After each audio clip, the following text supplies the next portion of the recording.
Good morning, good afternoon, and good evening. Welcome back to the Once an Orphan podcast. I'm Jasmine, and joining me today is Miss Janeen Jackson, another adoptee. Janeen and I just had a moment to speak, and this is us meeting virtually for the first time before meeting her physically in Chicago this upcoming weekend for the second annual Black Adoptee Meetup. So, Janine, thank you so much for joining me. I am elated.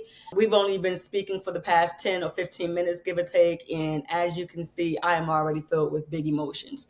So thank you for joining me. You are another adoptee, and I can't wait to meet you in Chicago. I But can't Janine, wait to meet you too. I'm And so thank you so much for just inviting me to this space and for allowing me to share my story. So thank you. of, of course, of course. Janine, adoption, as we know, as what connects us is Yes. adoption. You are what we call an LDA, a late discovery adoptee. Because as you just stated, you found out you were adopted just a little 7.5 years ago. 7.5 years ago. Yeah, through a DNA surprise. So let me ask you, Janine, what made you take the DNA test? So 2017, January 2017, so my adoptive parents, I call them my parents. So when I say father, I'm talking about the ones that raised me. So my father passed away unexpectedly.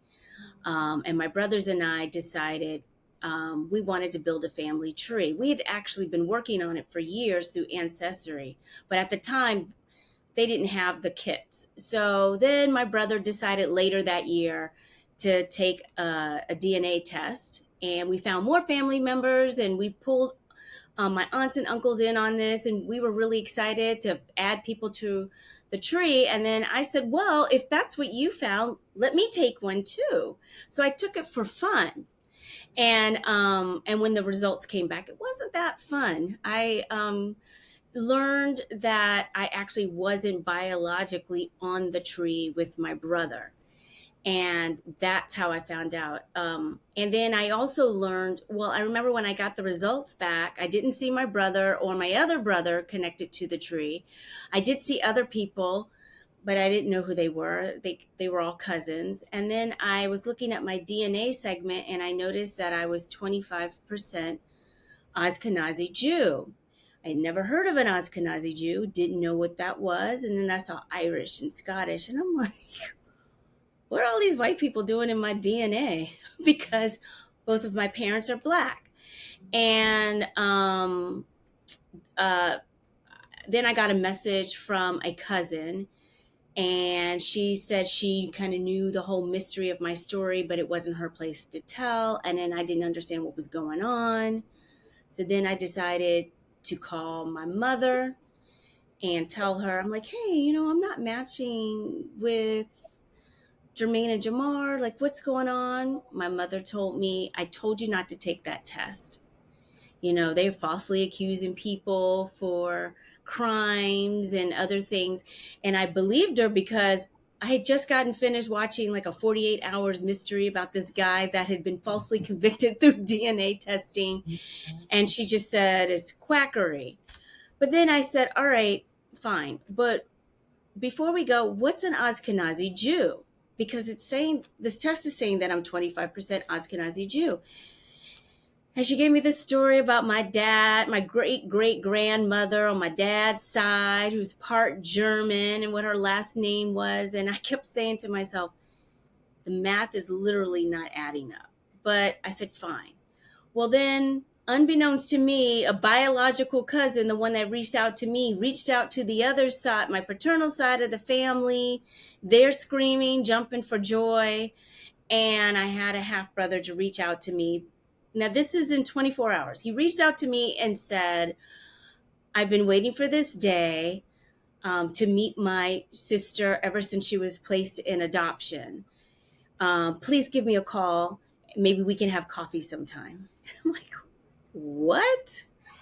And it was this white guy. And I'm like, what is going on? I'm clearly part of a scam. I'm telling my husband what's going on. He's like, do not contact this guy. I contacted the guy. Yeah. And he starts crying. He can't believe he's talking to his sister. And I'm like, what is going on? He tells me about this little baby that was placed in adoption that his dad had when he was really young. And he gave me the little baby's name. And I said, clearly you missed this little girl. I am not her. And I'm really sorry. And he says, wait, you don't know you're adopted? And I'm like, adopted? I'm not adopted. And he's like, but is anybody matching on your family tree? So then I lied. And I'm like, yes, lots of people are meeting on my family tree. And I said, look, I don't know what's going on. And but I'm going to help you find this little girl. Now again, I'm only 18 hours in. Wow. And I said, here's my email address, and I'm going to help you find her. Um, and he's like, all right, I'm going to give you the case manager's information and everything. I was like, okay, fine. I go to sleep. I wake up in the middle of the night and I see an email from this guy. And not only did he give me the case manager's information, he emailed me a newborn picture of myself. And I said, oh my gosh, I've never seen a newborn picture of myself. So I'm from the East Coast. I was living in Cali at the time, so I started in my head trying to go through my baby book, and I remember asking my mom and dad, I'm like, how come I don't have a baby picture of myself like my brothers? Oh, they didn't take photos back then.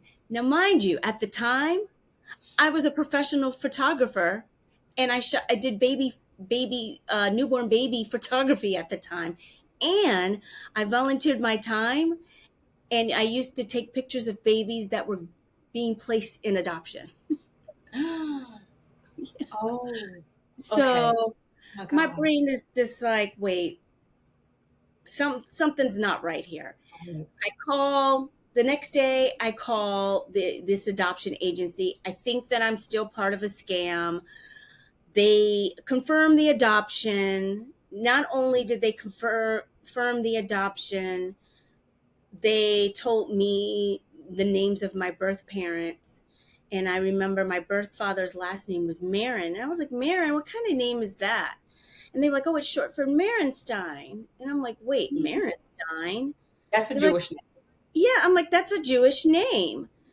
And they were like, Janeen, your birth father is white. And I'm like, wait, what? What? Oh my God. and they and I'm like, what's going on? And then they tell me the day that I was adopted, which was many months after I was born. And I was told I was born in March. So I'm a proud, very sympathetic and empathetic Pisces. And so I carried that badge with me, and I'm like, wait a minute. I was told I was born in March. I'm a Pisces. Please don't tell me I'm another zodiac sign. They were like, no, you were in foster care. I'm like, what? Oh my So I learned that I was adopted, mixed race, and in foster care in about 24 hours, seven and a God. half years ago. My God. Okay, so Janine, is age a secret? Age? Yes. No, Okay, so how old were you when you found this out? I was 46. 46. So I I'm was 40. 46 now, and I think if I had found out now that I was adopted, I would be beside myself. I don't know what I would do. Now you realize, oh my God, I've been lied to my entire life. Yeah. Why? And I'm feeling all those emotions of that day. I'm feeling it all coming back to me right now. And I remember I felt there was something very strange. I felt as though something unlocked inside me. I felt like I didn't realize that I had been living my life at 95%. Mm.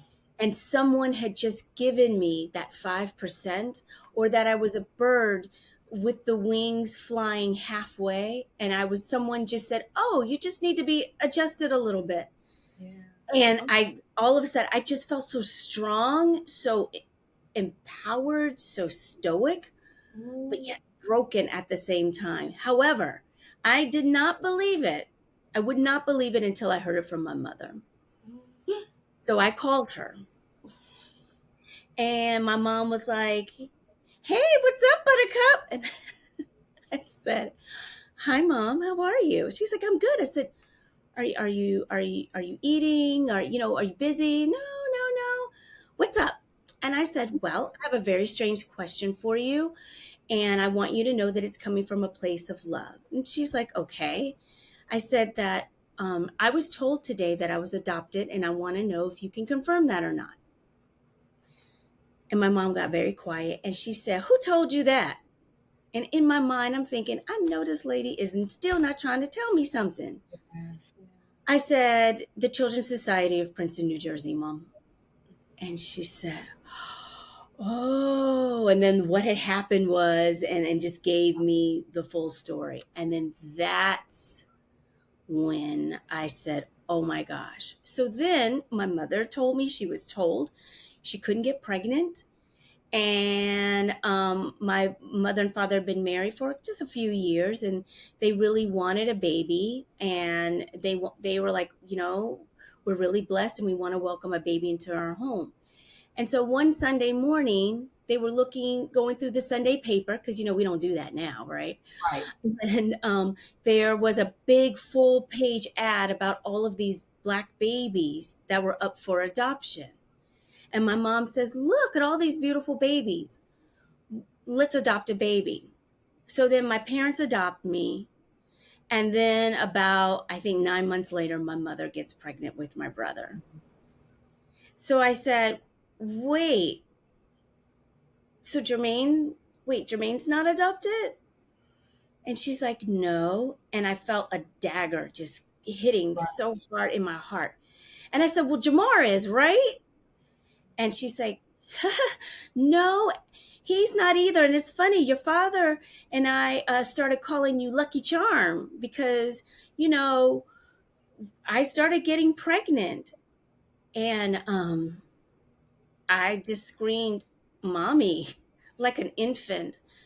And I started crying. And she's like, this is why we didn't want to tell you, because we didn't want you to feel like you were being treated differently. And I said, I have felt different my whole life. I never felt like I fit in. I always felt loved, but I never felt like I could fit in. And then my mother says to me, I'm sorry, but don't tell anyone. And I always allow my folks to dictate what I can and cannot do, even as a married woman who had kids of her own. And it was the first time I said, be quiet. You don't get to tell me what I can and cannot say about my own story. She screamed, please don't leave me. I said, I'm almost 50 years old. I'm not going anywhere, but I need you to give me space to process. Yeah. I love you. I will call you later. And so my journey began. And here I am. Janine, first of all, before we can continue, you blogged about it. You have a Yes. book about it. Show us your book, and I'm going to make sure we have this in here. There is so much. Hello, sweet baby. Oh, That's me. That's my birth mother. I am a birth mother. And I'm the hybrid tomato. Hello, sweet baby, an adoption journey. an adoption journey. So we're going to make sure we support. We want this book. All of you want this book. Buy the book. Buy the Um, book. buy the book. When you learn all of this, and you learn that you were lied to your entire life up until that point, and then you were asked, stay quiet about it. Don't say anything. You're our sweet baby, and we don't want anyone to know. Was there ever a time, because you've already stated that you felt different, but was there ever a time you noticed that there was no physical resemblance between you and your parents or your brothers? What was the thing that caused you to feel different? That's the funny part. I actually look like my paternal grandmother. I mean, she's very fair, straight hair, which I learned later in life. She permed it. Okay. Right. My father's was fair, fluffy hair. And actually, even my husband says this, I actually look more like my adoptive mom than my birth mom. But maybe in time that'll be different because I've only known one thing for 46 years. Um, but I was always made fun of because people would call me reverse Oreo cookie. I'm white on the outside, black on the inside. People would make fun of me. They were like, "Oh, we didn't know you were adopted." I'm like, "I'm not adopted. My dad is light skinned." And then I would lean on that whole story like, clearly you don't understand that the history of African Americans. I am the result of the sorrow and the pain of our people. And I literally carried that with me. I'm like, I look the way I do because I'm a reflection of the ugly history of slavery. Right. That's why I am a recessive gene. I'm a recessive, painful gene. And so I carried that unnecessary pain to make sense of why I look the way I do. I even remember, now this definitely lets you know how old I am. I was a big fan, and still am, um, of DeBarge. In fact, I'm such a big fan. My dog's name is Bobby DeBarge. So, um, Who's not a fan of the? Okay, well, right, go ahead. right. And I remember people saying, "Oh, well, the only reason you're a fan is because you look like them." And I didn't even know that they were mixed race. And the funny thing is, I have a cousin who's biracial. Her mom is white. My uncle is black, and she's significantly darker than me. So all the mixed race people I knew in my family, none of them looked like me. So I was just like, oh, I'm just a recessive gene. And my brothers didn't quite look alike either. So we were like, oh, you got mama's ears, you got daddy's butt, you got so and so's foot, this Right. eye, that eye. And but I just felt like, and I told my mother this actually when I turned 50. I told my mom this. I said, Mom, I'm gonna tell you something, because my mom and I have a great relationship now. But I told her, I said, I need to tell you something that's gonna be really painful to you. But just hear me out, and I'm gonna explain what I mean by this. I said, my whole life, I always knew you loved me, but I never thought you liked me. And my mother was like, What? Why would you? I said, Be quiet. Let me finish. But what I'm realizing is that I have been carrying the secret, the lie that you and dad told yourself, that energy you all carried with you. I've been carrying it. So, because I learned that my siblings or the adoption agency had been calling my parents' house for years. They had been begging to see me. They wanted to be connected with their sister. And my parents told them, she does not know. She doesn't know. So those moments when they were whispering or had the phone call or they were hiding, I was feeling that. Those times when I ask about how come I don't have a baby picture, I could feel my mom probably shifting.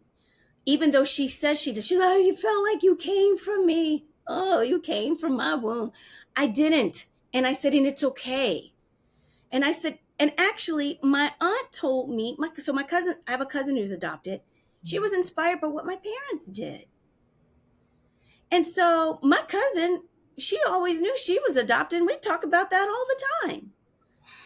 But I felt, I could feel that the lies, the lack of transparency. And so I took that on. I took that weird slave narrative on. And I was a deeply insecure person my whole life. I had battle with depression. My parents, I've never said this out loud until this moment. I actually attempted suicide when I was a teenager. Um, and it was because I just felt like I wasn't liked. I wanted to be liked and loved. And it was, my spirit knew. My spirit knew. I thank God that I am alive. I thank God that at least one of my parents was still alive when I found out about this, because my mother had planned to wait till she was on her deathbed to tell me. um, I'm grateful that I'm able to write my story and share it with others. I'm grateful that I'm able to be here in this moment and be married to my wonderful husband and have my beautiful kids. Whatever that little whisper was, that helped me keep going on, I am so grateful for it. Yeah. And I've learned to set boundaries. I learned to say no. I learned to say yes. It's unfortunate that it took such a traumatic experience to hit that, what did they say? Hit the easy button to start all over. But it happened for a reason. And I never thought that I'd be in this space where I am right now to talk about it, to laugh about it, to joke about it, to blog about it, and heal from it. Yeah. I think that's the thing that so many miss. First of all, non-adoptees will never understand adoptees. You just won't. Even if you grew up with only one biological parent, you will never understand adoptees because we grow up in the world of the unknown. Um, this thing that you've always felt. You've always felt different. You've always felt disliked. You felt all of these things, but there was no explanation behind it. And you likely felt like, why do I feel like this? Why do I feel different? Why do I feel empty? Where's the wholeness that I need? Like, why? And then you find out at the big age of 46, oh, this is why.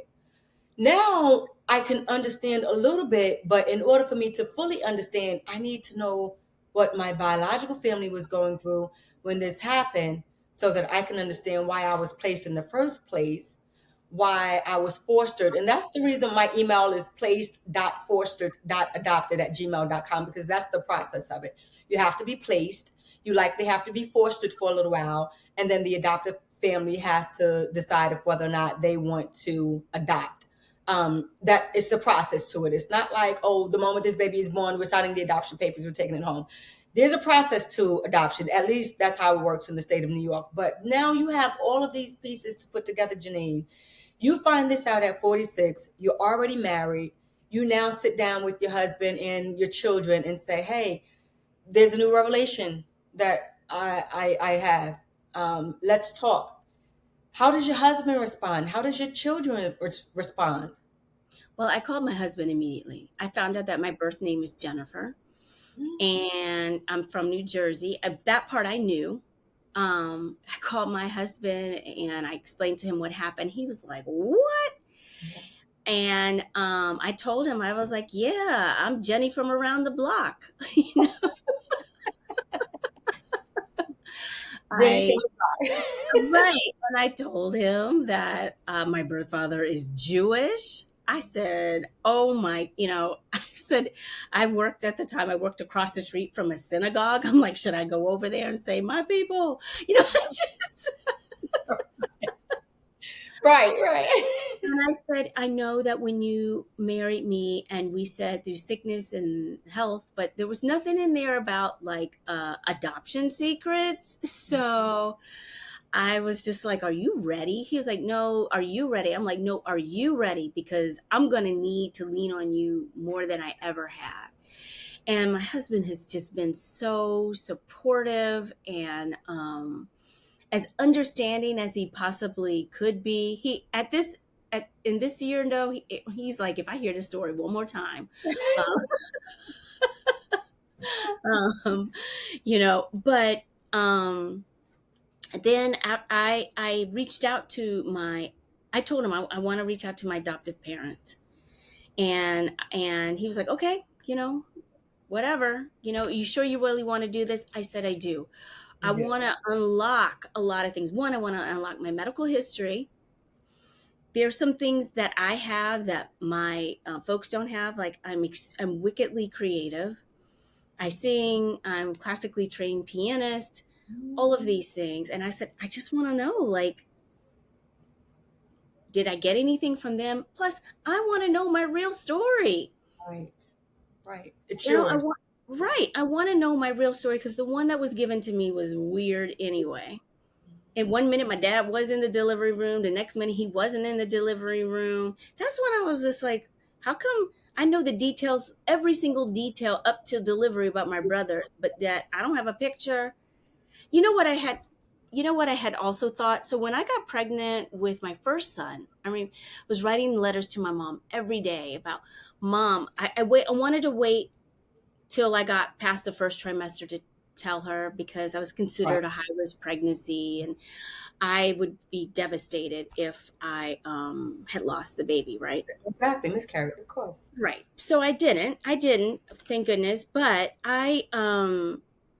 when I finally told my mom, Um, that's another story. But I will tell you this: as I was going through my pregnancy, I was asking her, "So, Mom, did you, Now again, I didn't know I was adopted at the time. Did you breastfeed? No, I didn't breastfeed. The formula was really popular at the time, and she explained how you get a shot and they dry you up. Now she didn't say she was. She says you get a shot, they dry you up, and blah blah blah blah. And then I'm asking, I was like, "Well, Mom, starting. I think he kicked me. What did it feel like?" I was asking all these questions, like, "What did it feel like to have me as your first shot?" And she said, "You ask way too many questions." So then I said, all right, I think I know what's going on, why I don't have a baby picture or anything else. I probably was a very complicated pregnancy for my mom. Something happened. She probably almost died and just didn't want to remember that day. That's why I don't have a baby picture. That's why the details are really fuzzy, because I almost killed my mom. And I remember after discovering this and telling my mom that story, she started crying and she said, "I never even thought that you would think something like that." I'm like, "Well, I don't have a picture. The story is fuzzy. It changed a few times, and you told me I asked too many questions. What else am I supposed to think?" I said, "This is what happens when you don't tell, when you don't tell the truth." Yeah. I said, "It is not about you. You Right. keep you I said, "You keep saying, 'We loved you. We did this. Everything we did was for you.'" And I said, "Actually, it was really for you." Right. And Janine. I had to be honest. Yeah. Yeah. And I told her, I said, "I need you to be open to this story, because you being open to that story helps me heal. That's what I need from you." Yeah. Now my mom and I are besties. In fact, when she'll say the word adopted, it freaks me out a little bit. So anyway, So it's just crazy how people can hold on to a lie for 46, my 60. father passed away without me ever knowing. I actually don't think he could live knowing that another man Right. who was my biological father could be alive to this day. Actually, there's a picture of him right there. Oh, Right, wait. right. That's my dad, Mr. Jackson, right there. And right here is my biological father and his family and one of my brothers who came to visit. So I Really? put them together. Yeah. Sorry. No, it's okay. Take a moment. I didn't And if mean you to. want, I can edit this out. It's okay. It's okay. Okay, sorry. Okay. These are moments that you have to take for yourself. Just to throw this in, I saw an interview of Kirk Franklin, who's always openly spoken about his adoption story. Right? I He didn't was. know. You didn't know Kirk Franklin was adopted? No. When did you find out? Just right now. Oh my I had girl. no idea. Kirk What? Franklin has a documentary that came out sometime last year, openly talking about his adoption story and being given up for adoption. And his birth father, I want to say, lived like down the street or very close proximity. Girl, Kirk Franklin, and typically, right, I would say Minister Kirk Franklin, but getting away from titles, he's not perfect, okay? Just because he's a minister does not mean he's going to be, and I don't want to hold him to that, even though Right. that's who he is. I don't want to hold him in that regard because he's still human. And we love you, Kirk. We love you, bro. We But love yeah, he's you. always spoken openly about his adoption story. And I saw an interview with him and Lou, the comedian. I can't, his name escapes me right now, but he said to Lou, he said, take a moment to be selfish. And what he meant by that is that if you need to cry and not worry. Don't worry about what everyone else sees and what everyone else feels, or what questions they may have. It's okay. We have to take a moment to be selfish. And so when you show that vulnerability, it's your moment that you have to take, that's for you, solely for you. And who all don't understand it, it's not meant for you to understand. It's okay. And But girl, everyone, because I am so tired every, of crying. So tired of crying. I am so girl, tired of the pain. I'm tired of the aha moments. I just want to just swim. right, exactly. Just You want to swim. go through life, right? Yes. And feel like, I mean, like you, I grew up in a family where people would say, "Oh my God, you look just like your dad," and I'm like, "Okay, so you don't know." But again, I would keep it to myself, like, "Oh, okay." And then you have other people, "Oh my God, you look like your dad," so you don't know either. Okay, funny. And so when you go 46 years without even knowing, by the time you take ownership of your story and you're able to tell it, every time you tell that story, you're making it up for the 46 years that you couldn't tell the story because you were lied to Absolutely. the entire time, and it wasn't enough for your adoptive family, your adoptive parents, to finally have biological children, for them to sit you down and say, "Hey, Janeen, we want to talk to you and we want to tell you some things." They still held on to that. And that's the one thing I always say every time I speak to people, every time we're on this platform. I always say I appreciate my mom, especially my mom, because she was the one that said, "Hey, do you know you're adopted?" And again, I was still a child. And I think the age that she told me was perfect because I was old enough to understand adoption. Um, but it was my father who I felt like, in hindsight, because my dad and I was so close, because I was absolutely his baby. And for those of you who know and don't like that, I was absolutely his baby. And I think, had he been alive to see that I have a relationship with my biological family, I don't know how my dad would have accepted that, because I was indeed his baby girl. And blood couldn't make us any stronger, any closer. Same I with could, me and my dad. right. I was his little girl. You were your father's little girl. So it's funny how God does things. It always comes after the fact, because I know for a fact my father would have been like, "No, no, absolutely not."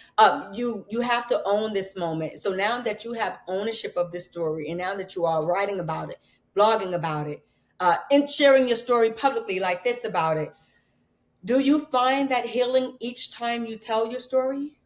Is Absolutely. Yeah. I love talking about it, even if it brings up emotions, because it's just a new brick just added into healing. Yes. Um, you know, I met my birth parents. So first of all, I asked them to go take a test. I just needed it to be confirmed. And when the results came in and it said biological parents, I remember I was at El Torito's with a friend, drinking a margarita, and I had to get another one because it was like it was just a Yes. weird shift. And they hadn't seen each other in, I think, over 10 years. And my birth father Sam, who is still married, but he was married, and I said, I want to meet you. And I know I'm asking you and your family for something really big, but I want to meet you alone. I don't want to meet my siblings. I don't want to meet your wife, at least for the initial meetup, Right. because I reached out to my birth mother, which, by the way, our voices are identical. I felt like I was talking to myself on the phone.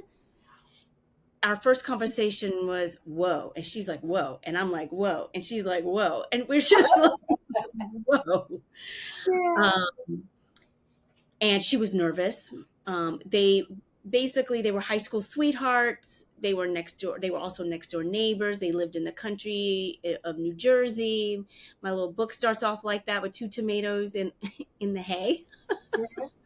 I learned too much about my story. I learned that I was created on the side of a mountain, and I'm like, okay, I went from not knowing anything to knowing to the GPS coordinates, right? Right. Um, and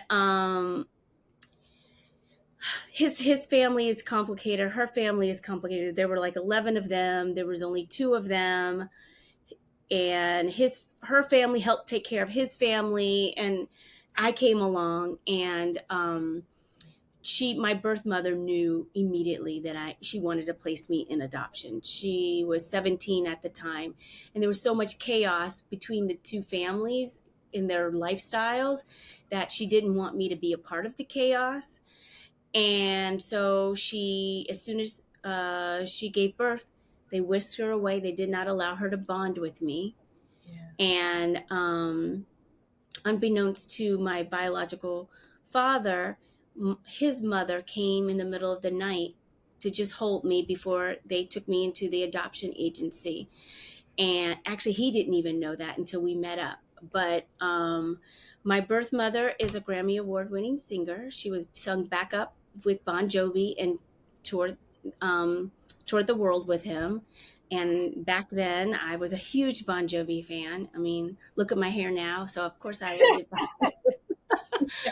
Um, she's, and so now she sings jazz, and she still sings backup for a couple of albums and artists. My birth father, his father was a classically trained pianist. So that would explain my piano. My birth father and I were both working in the same type of industry. I was an art administrator at the time. He was an art educator at the time. You'd have to read my blog. My birth father is a little complicated. He's really complicated. All I'm going to say is if you've ever seen the movie, oh my gosh, I don't think he'll see this podcast. Um, The Jerk with Steve Martin. It was an 80s film. If you see that, that's my birth father. That's all I'm going to say. If you Okay. know, you know. If you don't know, the opening scene explains the whole thing.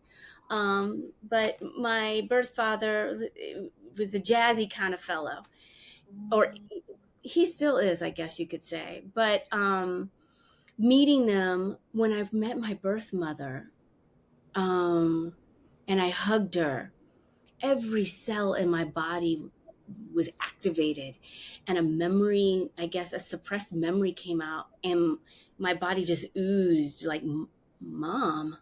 Like I knew she was my mother, but yet I'm looking at her and I'm like, I don't know this woman. This is a stranger. And then I looked at my birth father because, again, it doesn't matter what I'm mixed race with, but seeing him and being made fun of because of my skin complexion, I'm like, wait, what? Oh. And then I go through imposter syndrome, and I'm thinking that, so I do a lot of work in around art and activism and diversity and equity and inclusion. So then I'm like, am I really Black? Were these people right? And I'm like, I am. So I had to go through all of that. Meanwhile, my children, I finally decided to tell them because I'm like, I can't keep a secret from them. And that's how this book came to be. This is the story I told my youngest son because he would always ask, how come they call mommy African American, but when she wears her hair straight, she look like a white lady? Wow. And Okay. so I'm like, you remember you always asked me that question? Well, Black people do come in all shades, but here's my story. And I just came up with this story on the spot. And my son, who's a beautiful brown boy, said to me, wait, mommy. He was 5 at the time. He said, I'm just like you. And I said, what do you mean? He says, well, you have a white daddy and a Black mama, and I have a Black daddy and a white mommy. And I'm like, dude, I'm Black. And he's Right.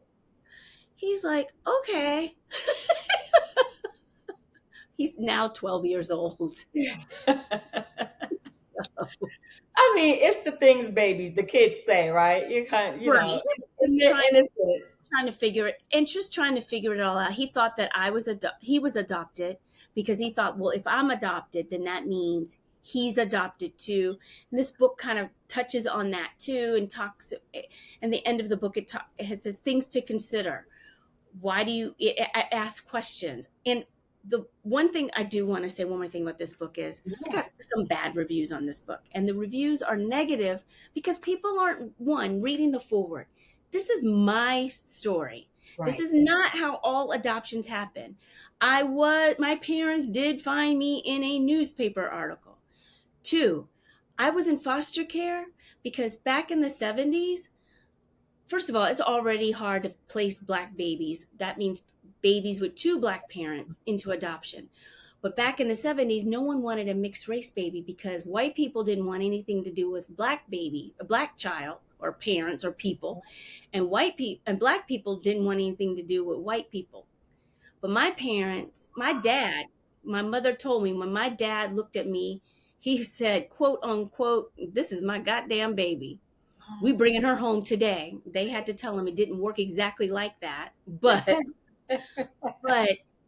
there's a part in the book where it says that when the adoption agent tried to find me a home, they were like, "She'll never look like me. She'll never look like us.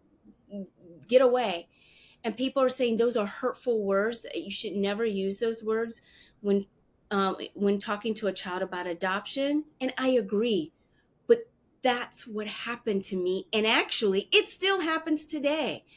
And it's okay. That means that child was not supposed to be with that family. Right. Yeah. And to go back to the point you made when people have so many negative things to say, this is when I just want to rip a page out of Mr. Tyler Perry's book and say, you have to cancel out the noise, right? Because this is your personal story. One is Absolutely. your personal story. Every adoption story is different. Okay. Two, we also have to understand specifically for adoptive parents who don't want their adopted child to know that they are adopted. You might want to read this too. You may learn some do's and don'ts of adoption.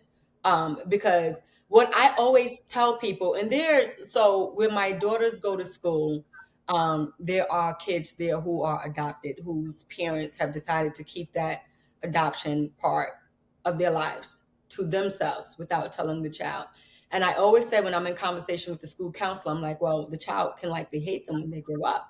I mean, luckily, that's not your story, but there are stories of adopted children who find out later in life and the relationship with their parents fall out. Well, that's a decision. That's something you now have to live in because you chose to keep that from that child. And now this child who's likely an adult, who has to go through the rest of their lives navigating who they are, the whys, the who's, the what, the whens, the whys, the hows, because you decided to keep that from them, opposed to doing it early, sitting them down. And that's the reason why, like, I am always going to be my mother's number one fan because I love the fact that she told me, she and my dad was there with her, but he was kind of like, why are you letting her know? So I know it's a secret that he could have held on to, but my mom's exact words, and I will never forget, she says, because she needs to know, just like that. And it was great, and I was glad that she told me, but it still never stopped the who's, the what's, the when's, the where, the why. It never stopped that. At 46, it never stopped that. You found out at 46. At 46, I still have questions. At 46, my mother got clean from drugs. What? So yeah, she was 46 years old when she got clean from, her drug use. But it's so many things that come with adoption. And Janine, because of that, I have to ask you, because like I said, so many adoptees feel like adoption should be illegal. How do you feel about the whole multi-billion-dollar industry of adoption? I don't think adoption should be illegal. I mean, who's going to take care of these children? Number one. However, I don't think adoptions should be closed. They Oh, should be sealed because my adoption was a sealed adoption. yep, mine was too. Yep. And the day the adoption laws, so Governor Christie signed that a law that said that adoptions will now be opened in New Jersey, and it was effective on the day my dad had his heart attack.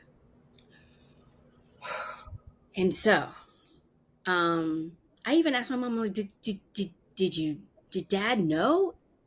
My mom was like, I didn't even know that the adoptions were open.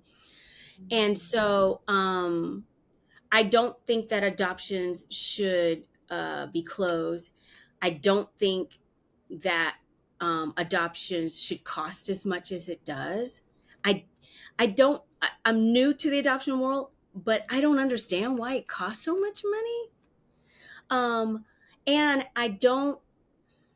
I'm open to children being having transracial adoptions. However,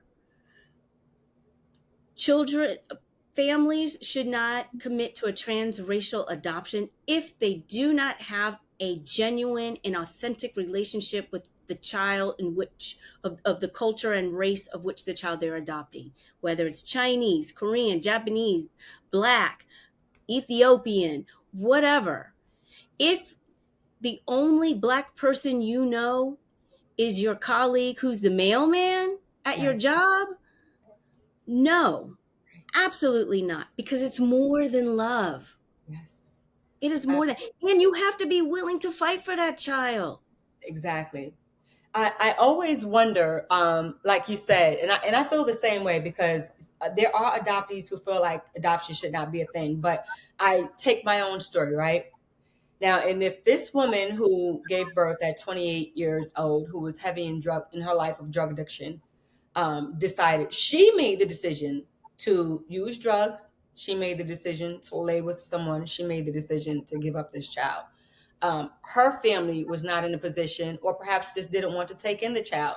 So it was either leave this child on the streets and just let her figure out life on her own, or place her with a family who is going to do right by her. Thankfully, my parents are Black, and so that culture, is deeply rooted. I am Black to the bone, baby. Okay, so there's nothing that I didn't learn that's a part of being Black, from my parents. Now, had my parents been another race from another culture or anything like that, we probably wouldn't be sitting here today, because I wouldn't know what it's like to really be Black, and I wouldn't know how the world would see me, if that story was not what it is. And in your case, it's like, now you find out at 46, okay, so I'm mixed race, but my parents are Black. So now you have to now identify yourself in a different way, because the identity you held for the first 46 years of your life is not the reality of how people actually see you, right? So you're saying, I'm Black, baby, I'm Black to the bone. Yes, my hair is straight, but there are Black people with straight hair. Let's go ahead and tell the truth about it. And then you find out, oh, well, maybe that's why my hair is straight. I didn't know. You now have to reinvent yourself, because Yes, you have to I reinvent. do. Yeah, And because that's I, fixed. well, I even told, well, first of all, I wasn't even allowed to date outside my race. That was an absolute no no. I was told that my brothers could, but I wasn't allowed to. And I was told because white people always take the best of the best, and you are our best of the best. So I did go back to my mom. I said, was I not allowed to date outside my race because you were afraid that I'd end up having a baby with blonde hair and blue eyes? That's what I was gonna say. I Yeah. just asked once, Yeah. and she says, no. I said, okay. But I had to ask that question. It just for my own self edification, right? But, you know, I live in the suburbs of Chicago, and a very an Orthodox Jewish neighborhood, which is kind of funny because I'm like, oh, my people, right?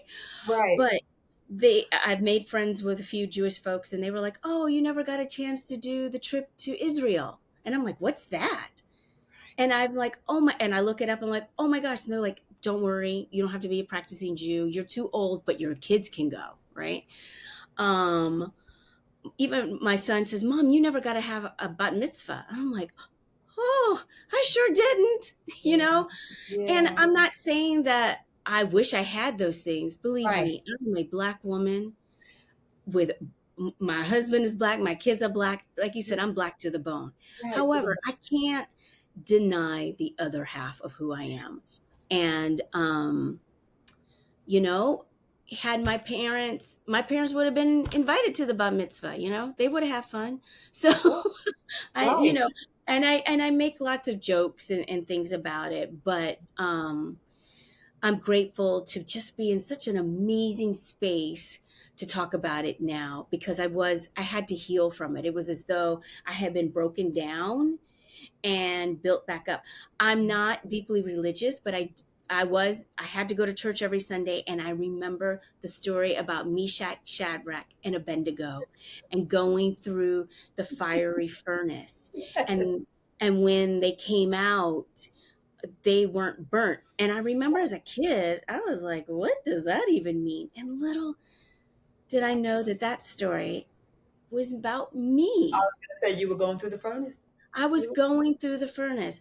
After this discovery, I was filled with so much stress, more about I understanding my foundation, how it wasn't built on a solid ground, and trying to recover from the deception. So I ended up developing an eating disorder. I would sleep eat. I had shingles. I got shingles all over my face. I lost the inability to speak. My throat had completely locked up, and I had to end up getting surgery. I did not share with any of my doctors what was going on with me. And finally, what my I was actually my allergist. He was just like, "I don't understand what's happening to you. We're giving you this medication. Your cortisone levels are through the roof. Is there something else going on with you that you're not telling us?" And I told him about my story, and he's like, "Okay, give me all your medication back. You actually need to seek therapy." And so I ended up being connected with a trauma therapist for PTSD. I didn't even realize it. I thought that was only for soldiers. yeah. And I was in triage therapy for 3 months, and then I was able to find a family therapist who also happened to also be an adoptive mom. And her name was Wendy. I tell her she's my Wendy, and I can't live without her. I see Wednesdays with Wendy. I have been seeing Wendy every single Wednesday for the past almost 8 years, and I will be seeing her forever. Just some stuff about adoption, other stuff about being a mom and a woman, and all of those things. Boy, But that you know, I was just seeking therapy. I want to tell folks who are experiencing DNA surprises, whether you find out you're adopted, it's called NPE, not parent expected. That's what I am, an NPE. I didn't know I had all these labels, right? I know. But whatever you do not have to keep this secret to yourself. If your siblings are mad at you, if your mom, your auntie, everyone is angry at you, you didn't do anything wrong. Right. You are here for a reason. It is your story to tell. No one can tell you what to do with it. If they leave you, then that is the end of the chapter of them in your life. If they are really supposed to be with you, they'll come back. I told folks at the risk of losing my mom. I'd already lost my dad, and I was so afraid that I would lose my mom, but I said, "You know what? This is my journey, and she can either shape up and come on along with me and enjoy it, or she can go by the wayside." That is her to tell. And if she's embarrassed that people didn't know, her friends didn't know that I was adopted, and then they know that she and her husband lied to me, and she's embarrassed, that's on her. That's on her. I That's was on willing to let my siblings, my family, everyone go. And actually, I can't keep either family away from me now. her. Right. I got a lot of families now. So, Yeah. Janine, I wanna mention a few points to what you just said. And I'm not going in any particular order because you just said so much that I just wanted to jump in, but I didn't want to stop you. When a baby is taken away from their birth parent, that's trauma. It's pre-verbal. We can't say, "Hey, where's my mom? What just happened?" And I was in this place for 9 months, and now it's gone. It's been taken away from me. So it's traumatic. So if you wonder why PTSD is associated with adoption, especially when it's adoption that takes place at birth, that's why. Two, um, own your story. I carried the shame of being adopted because my birth mother conceived me out of, in a stage of using drugs, high on whatever it was. And I say this all the time because this podcast is about adoption, right? So some of you may be tired of hearing it, but each time I speak to someone, I always want to throw that out because what you just shared, this is us speaking for the first time. None of this is rehearsed. None of this has been heard before. This is Janeen and I speaking for the very first time. But again, I had to own my story. I had to say, yeah, I was conceived with a woman who was on drugs with a man whom I have no knowledge of, and that's how my story is. It took so many years for me to own that and to really be okay with talking about it. So, to your point, if you see this story, whether your story is connected to adoption or not, own your story. I hope, it is my hope, it is my desire that it brings us back to a place of humanity because we all have a story and none of us are perfect. Okay. Three, I also want to make mention that you were really ready to grieve the loss of your mother. And if we're being honest, you have, I don't know how you see it. I see, we only have one mother, right? My mother is the one who brought me home from the hospital, who raised me. That's my mother. I don't Yes. care. Yes, I knew my biological mother, but my mother is the one who signed my permission slips. Okay. So when you are ready to grieve that part of your life, and grief looks different for everyone, but let's also be mindful of the fact that a lot of times we associate grief with death, but you can absolutely grieve the loss of someone who's still living. That is a completely different. Yes. That's a completely different hurt because you just lost this person whom you love, whom you admire, look up to, who you have a deep connection to, but you were really ready to, as they say, risk it all because you wanted to take ownership of your story and you went against what she told you. That could have come with a lot of, if you didn't decide to say, you know what, I'm ready to risk it all, she could have likely decided, you know what, if you're going to talk about it, then I don't want to have anything to do with you. And then the both of you would have had to deal with the loss of each other because of a story that you have now decided to finish narrating. This is your story. You didn't begin the narration, but like I said, now you're ending it, and you're ending it with courage, with all the boldness that you can have, with strength, with support from complete strangers like myself and other Black adoptees, all of us who are now joined together by this common denominator.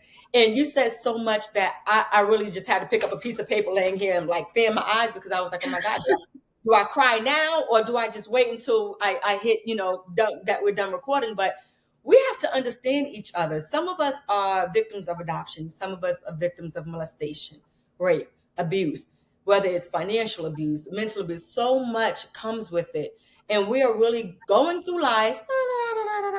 And what you see, that shell, the shell looks good, right?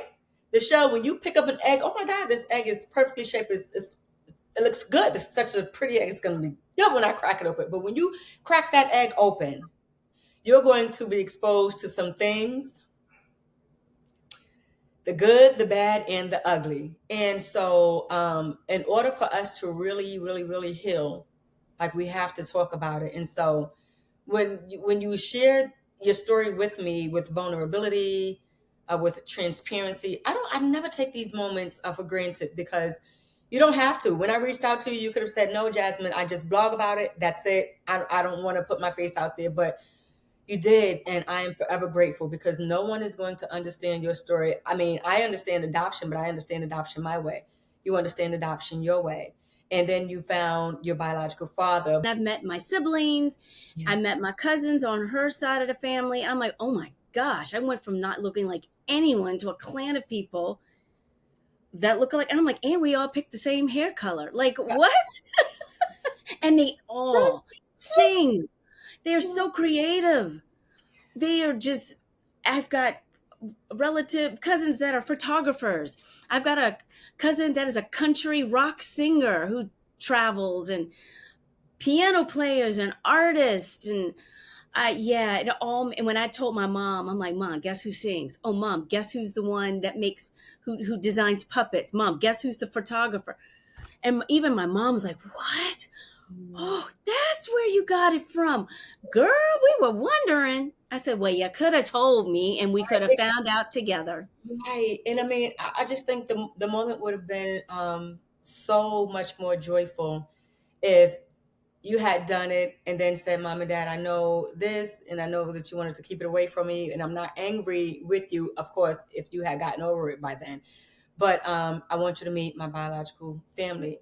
And because your father, being the one who raised you, I feel like he should have been a part of this also. And I mean, I know. just to Every know how once in a meaningful while, it I'm is. like, "Ooh, Dad, I want to get you."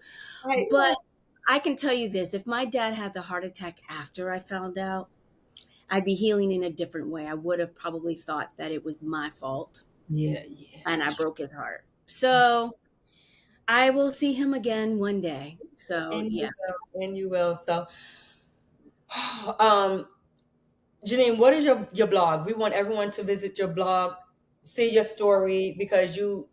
And I told you when I started to look at your blog, and I was like, oh my god, oh my god, oh my god. I was like, It's very raw. yeah, that's when I said I just want to speak to her. Like I didn't want to, because usually I go into these talks with pure ignorance, because I kind of want it to be completely authentic. So I'll just pick up a little bit just to say, hey, so I see that you're an LDA, you know, like you said, an MPE, all these things, all these letters and titles that come with you and who you are. But at the same time, it's kind of like, no, I want it to be completely authentic. And I picked up enough just so that I could say, I don't want to see anymore. I want to see how much she'll share with me if she's open to it. So please give us your blog. I want everyone to check out the blog. For those of you who see this, check it out and buy the book. But go ahead. My blog is mixedupdiary.com. And you can also go to it by janeenjackson.com. You see my name down at the bottom. It's JANEENJACKSON.com. There, if you go to my janeenjackson.com, you can purchase the book there. You can also see other podcasts and television shows that I was on. You can also access my blog that way. I have my, I think it was my first year baby picture, my birthday party on that website. And so, yes. And please, I beg people, ask me anything you want, and I will email you back and answer your question. I love talking about this. Yeah. And I'm so thankful that you have Wendy, because she likely helped you get through a lot of this, to this place of, you know, being bold and courageous. And so therapy, and I haven't started therapy yet, and I'm not against it, but I think we all absolutely need it. I need to get started, especially at 46 years old. I'll be getting started around the time you did, but it's coming. What about your socials? Throw out your handles. Are you on social media, Facebook, Instagram? I am, and it's on my website. I'm not very active. Okay. That's another process of me that I'm still, because I'm new to the adoption world. I'm still like, what do I post? What do I say? So hopefully, when I meet you this weekend, coming Yeah. up, you can help me, tell me what I should do, and help Yeah. me through.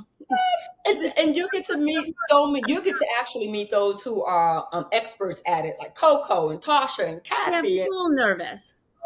and it's so, when I tell you, you're going to feel a home that you've never visited. It's really the thing. It was the thing I didn't know I needed, but now I don't see how I can go without it. So if Tasha and Kathy decided next year we're going to Bulgaria, I'll be like, all right, we're gonna be I there. You know. know, I'll Girls just, are Bulgarian, so I'm yeah. going. So Exactly. So, oh my God, Janine, thank you. I cannot wait to see you this weekend. I am going to hug you. I'm letting you know that now. So don't be like, Jasmine, wait, let me go. No, no, I'm no, hugging. no, no, no. We're gonna be arm in arm. Exactly. Thank you so much, Janeen Jackson, guys. Visit her. The email is hellojaneenjackson at gmail.com. Make sure you pay attention to this book. Purchase the book, Hello, Sweet Baby, because that's what she was. She was the sweet baby. I was the sweet baby. So many of us were the sweet babies. Hello, Sweet Baby. Check out the blog. Check her out. All of this information is at the bottom of the screen. It is in the description. You have full access to her. Check her out. Check her out. Check her out. And Janine, thank you so much. When I tell Thank you I am you. elated for Thank you. this moment, but I'm also excited to meet you in person this coming weekend. And I'm just beside myself right now. I adopted two puppies, Medea and Mr. Brown is what I named them. And I'm like, I hope they don't, overshadow the sound, because I hear them barking and I'm like, oh my God, is everyone going to hear them? But they're a little Oh, loud. that's okay Mis- because because Bobby DeBarge is barking too. It's what we name our dogs, right? Mr. Brown, Medea, Bobby Barge, it's, hey. But thank you so much, Janine. I'm so excited to meet you, and thank you all for watching.